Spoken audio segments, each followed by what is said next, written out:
There. Thank you, Mr. Speaker, and I also rise to give my contribution towards this, the Constitution of Kenya Amendment Bill 2020. And before I proceed, I have taken note that we do have quite a few preachers in the House. So if anything, I think we should be in a good place. So as I speak, Mr. Speaker, or rather as I give my thoughts on this, I think the most important thing that sticks out to me is the process of how this, the Constitution of Kenya Amendment Bill got to the House of Parliament, both the National Assembly as well as the Senate. My opinion, Mr. Speaker, would be that this is a backdoor kind of popular initiative through Article 257. I have heard the very distinguished minority whip give a very eloquent speech on how as long as you have the 1 million signatures, you should be able to bring a popular initiative. And in some way, yes, I agree with that. But Mr. Speaker, I think there is bad faith as far as this popular initiative. In the fact that we all know, since we are not visitors in Kenya, we have lived in Kenya and we have been seeing what has been going on. This bill was created by two people through something they call a handshake, which I have never understood what it means nor what it brings. And that is what has gotten us to this point, from the handshake through, I think, to something else they call a BBI, or whatever that is, and eventually to what they are claiming to be the popular initiative. I believe that the spirit of the Constitution, as well as the framers of this Constitution, could not have envisaged that the President of the Republic, as well as a former Prime Minister, with a party large enough to influence the going on of Parliament, both in the National Assembly and Senate, coming together would then take advantage or use this popular initiative as the vehicle to bring these amendments. I believe the spirit of the Constitution may have been that such, this was more for the Wanjikos out there to be able to bring it here. But that's neither here nor there, but it is my weighted opinion that from the beginning, we have a very messed up unconstitutional bill here. And I will go ahead to explain some of the things that stand out to me and that actually stink. Let me begin. We also have had the issues. We have seen and read and actually seen some of those where we have some different county assemblies with different bills from others. We've also been given different ones, that of the Senate as well as that of the National Assembly, which then begs the question as to which, once they are passed by the county assemblies and the one, say, from the Senate and the National Assembly, which one then proceeds to the people for a referendum. It's actually quite interesting to watch as we do things using the back door and then try to sanitize them. Let me begin, Mr. Speaker. I know we have had a lot, very musical, very poetic justifications of why the country is pregnant with a constitutional moment. And I call it bullshit. Okay. It's just an English word. I do not think that we have a constitutional moment in our hands, Mr. Speaker, sir. When someone tells us that the US Constitution was amended 27 times, has so far been amended 27 times, I would like to remind them. Samahani, Senator Kihika, hiyo lugha ambayo umetumia haikubaliki katika bunge la Seneti. Tunakuomba utumie lugha ambayo inakubalika. Oh, sorry, I'm not speaking in Swahili. That would be traumatic for the House. Maybe in the parliamentary language that would be softer and nicer. I just do not think that we have a constitutional moment at this point. Now, I was talking about the 27 amendments that have been, someone has talked about on the floor, that the US Constitution alone, just as an example, has been amended 27 times. And I would like to remind the distinguished senators saying that the US Constitution has been in place since 1787. So it has taken 234 years to have 27 amendments. And why do I bring that up? To say that we don't need to rush to come up with a constitutional amendment. I believe that at this point in time, our country is facing more difficult, serious issues whose attention we should be focusing on instead of these constitutional amendments that I believe are not a priority at this point in time. So there is no rush. There is some good things in it that perhaps can be discussed as we move on in time, as we reopen it up, because I also do not believe that as a Senate, we cannot change anything, even a comma or a full stop, as we are told. I do not believe that the Constitution would give us time to have public participation or to consult with the public for it to then state that whatever came out of those public participations would not find their way onto the amendments or anything. So I totally disagree with that line of reasoning and join my colleagues who say that yes, we should be able to make amendments, to bring amendments to this amendment. The reason we went through public participation is so that we are able to take all those other issues and also from ourselves that we think should be amended. And also, let's now talk a bit about gender, Mr. Speaker, sir. I have heard the women of this House and the male senators as well very passionately talk, some for and some against. And as a big proponent of gender parity in this parliament and indeed in our country, I feel very strongly that this constitutional amendment has done a disservice to the women of this country. I do not believe that there is anything to celebrate about in this constitutional amendment. I believe that the 47 women representatives, that is the one woman elected per county, that should have been left in place. And let us not combine that with the 47 coming to the Senate. Let us separate those two issues. So I believe that the 47 elected women representatives should have remained in the National Assembly so that they are able to partake in one of the most critical functions that we as women members of parliament should be able to participate in, and that is in the budget making process.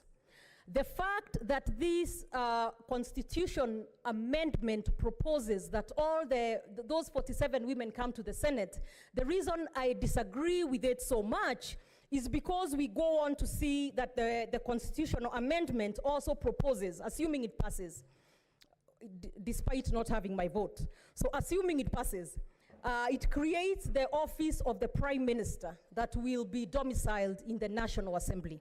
It creates the office of the Deputy Prime Minister that will be domiciled in the National Assembly. It creates the offices of the CSs, or the Cabinet Ministers. And it also creates the offices of the Deputy Ministers and the office of the Attorney General. Colleagues, by bringing those elected women to the Senate, you take away the only chance that they have of being able to be appointed ministers in this country. You take away the chances that they have of being able to be appointed deputy prime ministers or cabinet ministers, deputy ministers, and the Attorney General of this country. Now, we could be lying to ourselves and saying that enough women will be elected so that from those elected in the single constituency seats, they will be able to participate in that. But my question would be, that is not guaranteed. At least the 47 are guaranteed. What we shall have a lot of is nominated women in the National Assembly. And my belief is that there is some mischief in this constitutional amendment. Somebody somewhere wants to load the National Assembly with nominated women so that they can use them as flower girls. And the reason I say that so clearly, without fear, is because we have seen that happen in this House of the Senate. I have seen Senator Omanga in this House of the Senate being called by the party and being unfairly disciplined because she did not take a position that she did not agree with. I have seen that happen to Senator Falhada as well. I have seen it happen to Senator Mary Senator. I have seen it happen to Senator Prengei, my senator from Nakuru County. I have also seen it happen to our speaker, from the speaker's panel, the speaker now on the chair, Senator Mwaura. I have also seen it happen to Senator Canon Naomi Wako. I have seen it where we are called for a meeting by the party, and even I did not attend those meetings. But because I'm elected, there is not a thing that the party could do.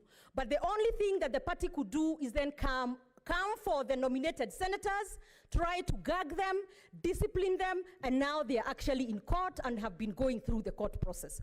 So my belief is that somebody wants to load the National Assembly with nominated women so that they can have flower girls there and so that they can be able then to continue running this country as a kiosk. So that when they decide they want to extend their term, they have enough flower girls to do that, whom they can gag and make sure that they vote in the way that they want to vote.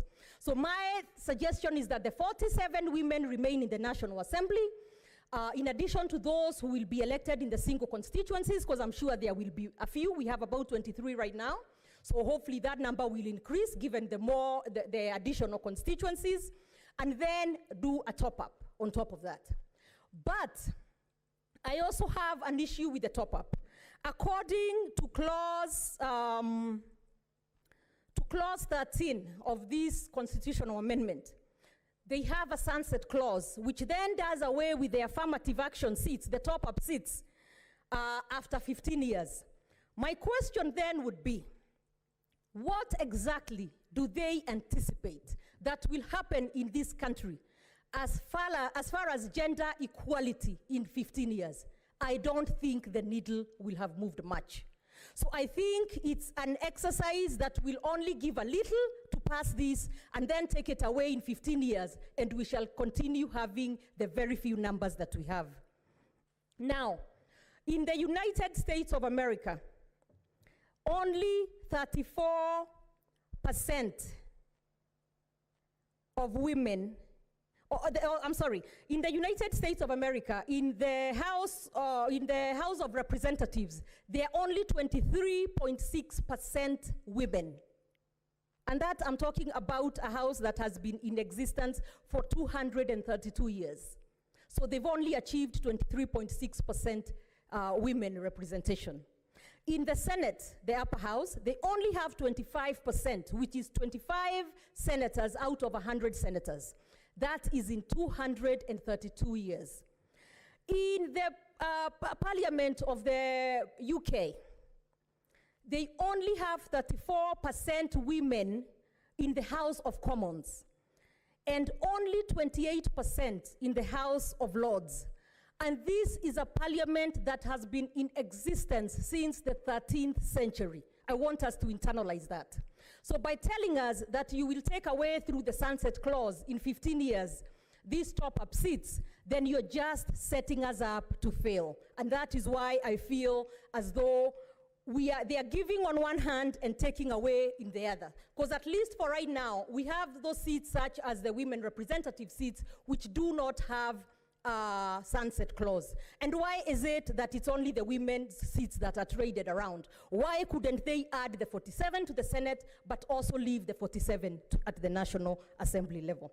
I also heard some senators here talking in a very condescending manner about the women in the National Assembly who have GAF, which is the National Government Affirmative Action Fund, and talking about their only being able to buy tents and chairs. My friends, for the women in the rural areas, those tents and chairs and the bursaries that they get from their women representatives mean a great deal.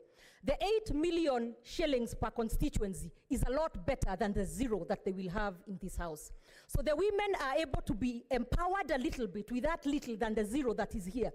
And maybe in the next cycle or two, they are able to run for the single constituency, the Senate, or even the governor's seats. So let us not take away what they have and bring them here where there is zero and where we know how hard it is to maintain these seats without anything. They've talked a lot about the oversight fund that should come here. And I want to say these guys must be visitors in Jerusalem. We have been here, we have been fighting for the oversight fund, and the same principals who are helping them bring this amendment have not have not had good faith enough to be able to help us pass that or get that. So let us not give the rabbit or whatever it is that's in the hand for two that are in the bush. So what I propose is that those in the National Assembly with the GAF stay there and then add more women to the Senate, because I also believe that they should be able to vote and not be used as flower girls, like we have seen in the last few instances. And we do not need a constitutional amendment to get the 2/3 gender principle in place.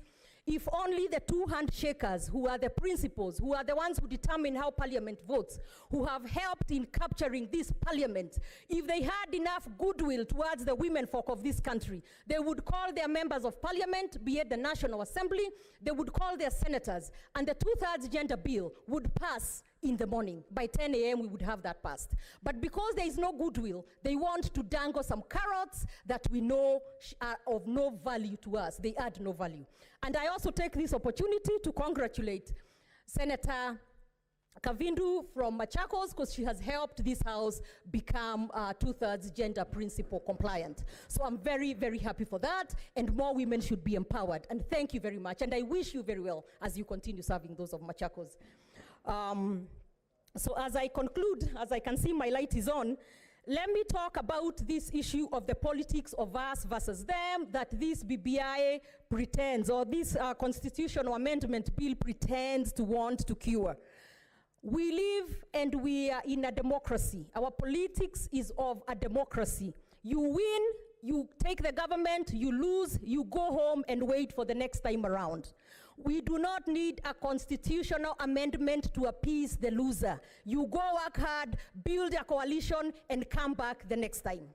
We saw in the US Congress, actually in the US Capitol, back on the 6th of June 2021, where there was an insurrection and a mob that rioted and wanted to go ahead by force and reverse the win of President Joe Biden, because these rioters were the supporters of former President Trump. But what we saw is what needs to happen here. There is no room and there is no day that the person who loses can then take power by force. What should happen is, if you lose, you go back, take an account of what it is that went wrong, and then try to do better next time. And if you're lucky, then you take over. But you cannot tell us that we need to amend the Constitution to appease two people. It is their problems and not the problem of this country. So I completely disagree with that we need a constitutional amendment to avert bitterly contested elections. That, my friends, is the nature of democracy. And if you're not up to it, then stay away from the kitchen. Don't run for anything, go sell ice cream. That may be the best career. So for right now, as far as the 35% to the counties, we know that right now 15% under the Constitution is the floor and not the ceiling. So if the government had goodwill, it would give the counties even 40%. My point being, yes, in some time it would be good to put it in the Constitution. But right now, it is not a priority. The government can give more. The government is broke. The government has even been unable to give 15% to the counties as we stand. They are owed almost 100 billion. So when you talk to me about quickly putting 35% in the Constitution, first show goodwill by giving the 15%, and then next year maybe put 20% or 25%, and then I'll believe that you can do it. We had a ward development fund by Senator Kenyatta of Murang'a. If we really have goodwill and we wanted to make sure that we entrench that devolution and come up with a ward development fund, the two handshaker principals can call their MPs, and the ward development fund would not be gathering dust in the National Assembly, but instead would be passed, and we would not need to be discussing that as a constitutional amendment, because it would be in the law. I do support the county assemblies controlling their own funds and not being controlled by governors. As a former speaker, I know how crazy that gets, as governors then use that as a stick and carrot.